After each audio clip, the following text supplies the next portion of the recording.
Good morning students. आज हम पढ़ेंगे डीओई की वर्कशीट नंबर 51 क्लास 9th विषय विज्ञान। तो सभी बच्चे अपनी कॉपी और पेन लेकर बैठ जाए। जैसे कि हर वीडियो में मैं अपनी वीडियो में कहता हूँ, आज भी कहूँगा अपनी कॉपी पेन लेके बैठे और इम्पोर्टेंट पॉइंट को नोट डाउन करें। तो चलिए शुरू करते हैं डीओई की वर्कशीट नंबर 51।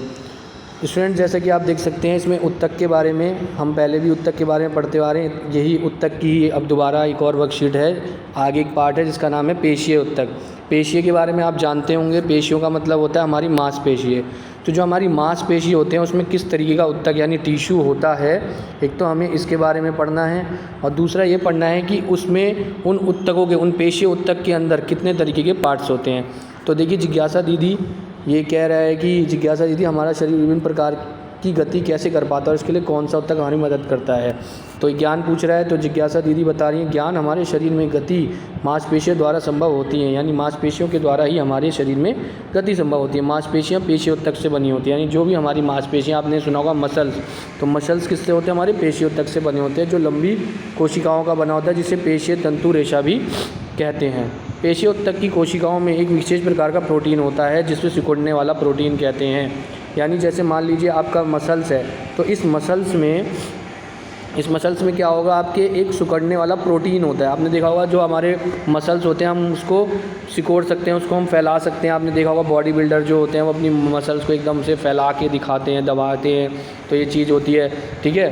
तो बॉडी बिल्डर में होता है हम अपनी मांसपेशियों को सिकड़ने वाला, इसमें क्या होता है, एक प्रोटीन होता है जिसके संकुचन और प्रसार कारण मांसपेशियां सिकुड़ती हुए फैलती हैं और शरीर में गति करती हैं, ठीक है। अब ये कह रहा है कि पेशीय उत्तक दो तरह के होते हैं, एक ऐच्छिक पेशीय उत्तक, यानी एक होता है जो हमारे इच्छा पर, ऐच्छिक का मतलब हमारी इच्छा के ऊपर, और एक अनैच्छिक जो हमारी इच्छा से एक काम नहीं करेगा। एक हमारी इच्छा से काम करेगा वो ऐच्छिक पेशीय उत्तक, और एक अनैच्छिक पेशीय उत्तक जो हमारी इच्छा के अनुसार काम नहीं करेगा, वो अपने तरीके से काम करता है। जिन पेशियों को हम इच्छानुसार आवश्यकता पड़ने पर, देखिए बहुत दोनों इंपॉर्टेंट चीज़ें हैं, ऐच्छिक और अनैच्छिक पेशीय उत्तक, ये पेपर में ज़रूर पूछा जाता है, तो आप इसे ज़रूर अपनी कॉपी में नोट डाउन करें। तो जिस पर हमारा कंट्रोल हो, ऐच्छिक का मतलब जो कंट्रोल हमारे टिश्यू हैं, कंट्रोल मस्कुलर टिश्यू, और एक जो है जो हमारे जिनके ऊपर हमारा कंट्रोल नहीं होता, वो अपने ऊपर काम करते हैं। जैसे इसने बोला हाथ पैर की पेशियां, इन्हें कंकाल पेशी भी कहा जाता है क्योंकि अधिकतर अस्थियों से जुड़ी होती हैं। उदाहरण रेखित पेशी। तो ऐच्छिक के अंदर कौन सा उत्तक आएगा, ऐच्छिक पेशी उत्तक के अंदर रेखित पेशी वाला, कंकाल वाला पेशी भी इन्हें कहा जाता है। उसके बाद ये कह रहा है अनैच्छिक पेशीय उत्तक में कौन आएगा, जिन पेशियों को हम इच्छा अनुसार नियंत्रित नहीं कर सकते, हमारी इच्छा के। जैसे आपने हार्ट बीट देखा होगा, जैसे क्या होता है कि हमारी जो हार्ट बीट है, हमारा सांस लेना, हमारी हार्ट बीट का, ठीक है, हमारा सोना, ठीक है, हमारा सोना तो हम कंट्रोल कर सकते हैं, लेकिन अगर आप अपने हार्ट को ये कहें कि अभी थोड़ी देर के लिए तो भाई हार्ट धड़क रहा है, थोड़ी देर के लिए बंद हो जाए, तो वो नहीं मानेगा। वो 24 घंटे जब तक ज़िंदा रहता है इंसान, चाहे 80 साल 90 साल 70 साल 50 साल, आप जब तक ज़िंदा रहेंगे तब तक आपकी हार्ट बीट चलती रहेगी।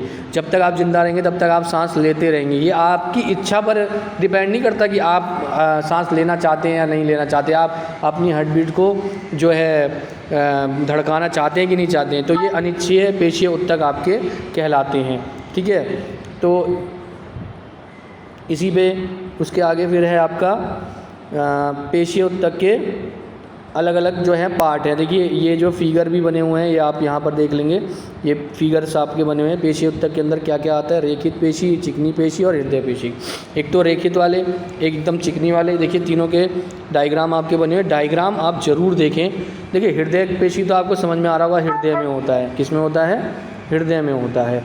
तो ये तो देखिए हृदय बना हुआ है। रेखित पेशी आपके मसल्स का जो हिस्सा होता है, जैसे ये आपका हाथ है, मान लीजिए यहाँ पर आपका हाथ है ये, तो ये जो है रेखित पेशी है तक यहाँ पर, ठीक है, ये वाला हाथ जो हाथ मसल्स वाला होता है, तो उससे ऊपर है आपका ये दिखा रखा है। तो आप इनके डायग्राम जरूर देखें, ये पेपर में आते हैं। तो रेखित पेशी कौन से होते हैं, ये बेलनाकार शाखा रहित और बहुकेंद्रिक होते हैं। ये अस्थियों से जुड़ी रहती हैं, ठीक है, ये अस्थियों से जुड़े रहते हैं और बेलनाकार होते हैं। बेलनाकार का मतलब कुछ इस तरीके से, ये कुछ इस तरीके से, ठीक है। उसके बाद शरीर की सभी अस्थियों के साथ यह उत्तक जुड़ा होता है, शारीरिक गति में सहायक होता है, ठीक है। हमारी जो सारी गतियाँ होती हैं, अस्थियों की जितनी भी गति, हम मसल्स की जितनी, मतलब अपनी हड्डियों को जितना भी हम मूव कराते हैं, वो सारी की सारी रेखित पेशियों द्वारा होती हैं। ठीक है। फिर आपका चिकनी पेशी, इस उत्तक की कोशिका लंबी शाखा रहित एवं केंद्रीय सिरों से पतली होती हैं, ठीक है।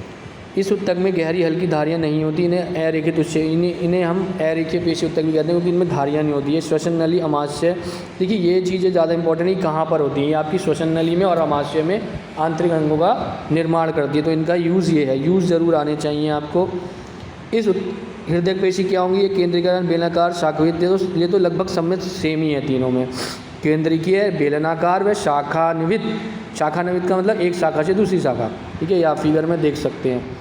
यह केवल हृदय में उपस्थित होगा, क्योंकि हृदय पेशी है तो हृदय में ही होगा। और जीवन भर बिना थके लंबे तक होकर फैलती सुगड़ देती हैं, जो हृदय को गति करती है। आपने देखा होगा जब तक हम जिंदा रहते हैं तब तक हमारा हृदय जो है वो गति करता रहता है, तो ये ज़िंदगी भर काम करती है। तो ये पेशी सबसे इम्पॉर्टेंट है आपकी, क्योंकि हृदय पेशी का काम कभी रुकता नहीं है। आपने सुना होगा ना कि कुछ ऐसी दुकानें हैं जो 24/7 आपको साल के 12 महीने और वीक के 7 डेज़ और 24 घंटे सर्विस देती हैं, तो वो है ये हमारी, ठीक है। तो सबसे इम्पॉर्टेंट ये हमारे बॉडी के लिए हृदय पेशी है। इसके प्रश्न उत्तर आप ट्राई करने की सभी बच्चे, और अगर नहीं होता तो मैं इसका सॉल्यूशन भी आपको भेज दूंगा।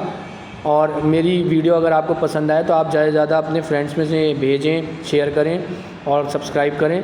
अगली एक और वीडियो में आपके लिए अगली वर्कशीट के लिए लेके आऊँगा। तब तक के लिए धन्यवाद स्टूडेंट, फिर मिलेंगे, धन्यवाद।